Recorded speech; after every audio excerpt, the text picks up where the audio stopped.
अस्सलाम वालेकुम। आज हम पौधों की दुनिया का एक आप कह लें गहराई से जायजा ले रहे हैं।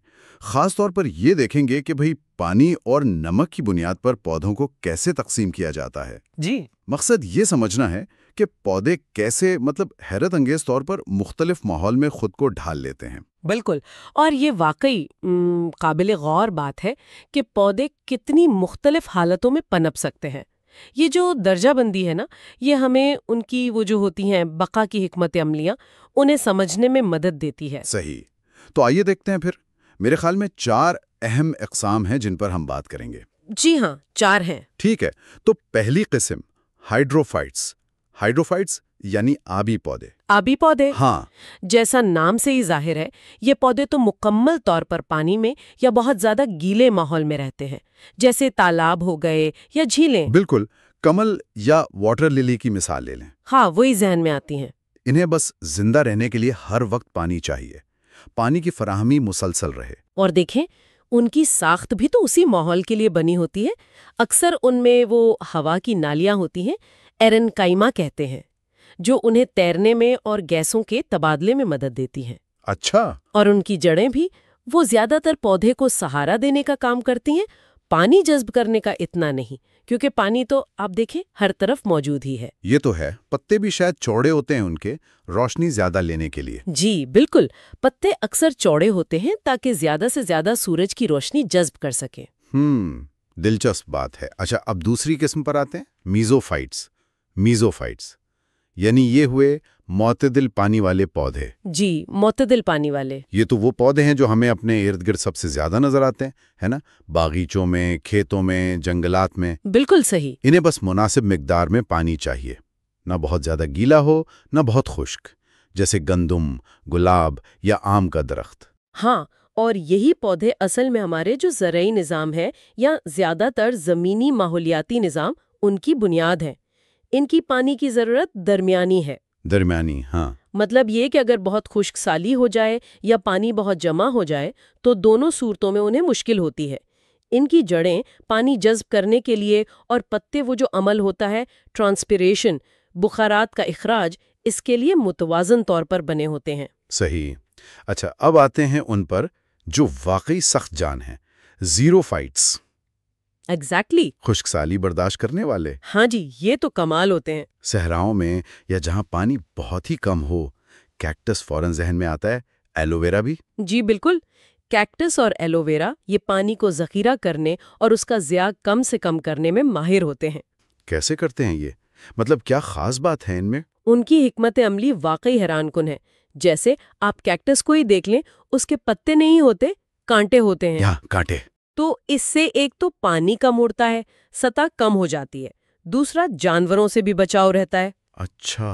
और तना देखें, वो मोटा गूदेदार होता है, वो पानी भी जखीरा करता है और फोटोसिंथेसिस यानी खुराक बनाने का अमल वो भी वहीं होता है। कमाल है। और कुछ ज़ीरोफाइट्स तो जैसे कैक्टस ही, वो रात को अपने मसाम खोलते हैं कार्बन डाइऑक्साइड लेने के लिए, दिन में बंद रखते हैं ताकि गर्मी में पानी ज़ाया ना हो। उसे CAM फोटोसिंथेसिस कहते हैं। तवानाई बचाने का एक शानदार तरीका है ये। वाह, ये तो वाकई जबरदस्त मुआफ़क़त है। मतलब इन्होंने अपना पूरा मामूल ही बदल लिया जिंदा रहने के लिए। बिल्कुल। अच्छा, चौथी और आखिरी किस्म, हेलोफाइट्स। हेलोफाइट्स यानी नमकीन माहौल वाले पौधे। जी, नमकीन इलाकों के पौधे। ये कहाँ मिलते हैं?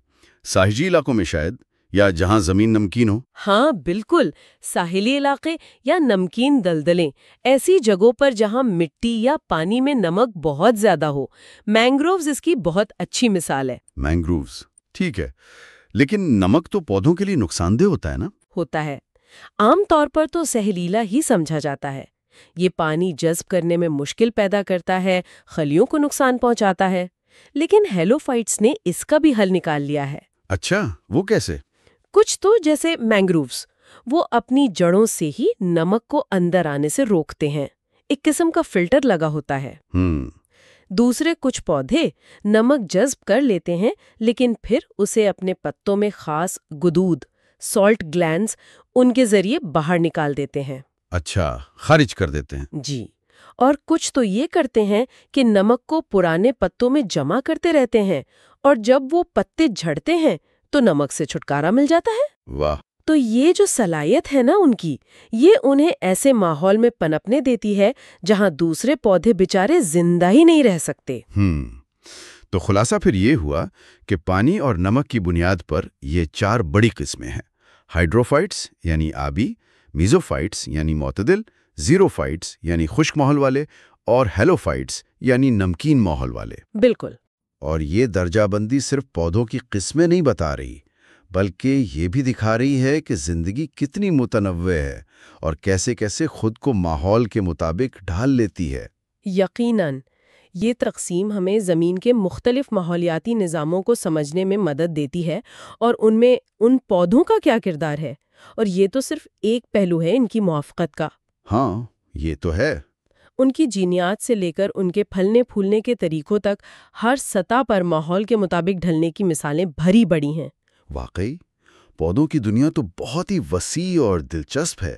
جی ہاں، اور یہاں ایک آپ کہہ لیں سوچنے کی بات یہ بھی ہے کہ اب جیسے موسمیاتی تبدیلیاں آ رہی ہیں، انسانی سرگرمیاں ماحول بدل رہی ہیں، تو مستقبل میں ان پودوں کی اقسام کو کن نئی مشکلات کا سامنا ہو سکتا ہے؟